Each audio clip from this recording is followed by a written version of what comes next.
بسم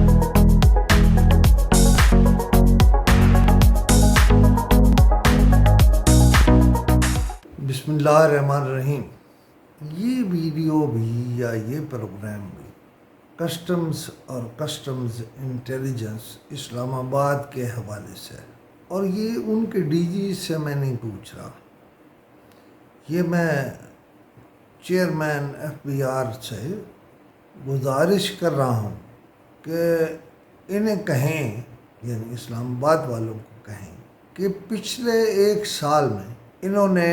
N C پی کتنی گاڑیاں پکڑی تھی؟ کیا وہ اسے کسٹم والے اپنے استعمال میں لائے تھے یا اپنے عزیزوں اور رشتہ داروں کو دی ہیں یا کسی اور کو دی ہیں یا غائب ہو گئی ہیں؟ یہ ایک بڑا سوال ہے اور بڑی سٹوری ہے۔ وزیر اعظم پاکستان تو کہیں اور ڈھونڈ رہے ہیں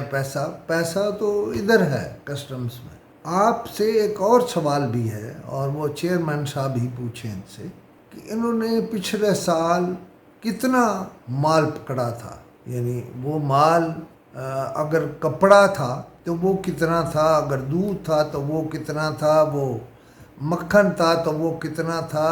وہ کہاں گیا، غائب ہو گیا، واپس دے دیا، سب لوگوں سے ملی بھگت کر لی، لیکن یہ گاڑیوں والا تو ریکارڈ ضرور موجود ہوگا کہیں، یہ غائب نہیں ہو سکتا۔ ہم اس پہ کام کر رہے ہیں، اس لیے پہلے جناب چیئرمین سے گزارش کر رہے ہیں کہ اگر اس کا کوئی حساب کتاب موجود ہے تو ذرا انہیں کہیے کہ بتائیں کہ وہ گاڑیاں کہاں گئی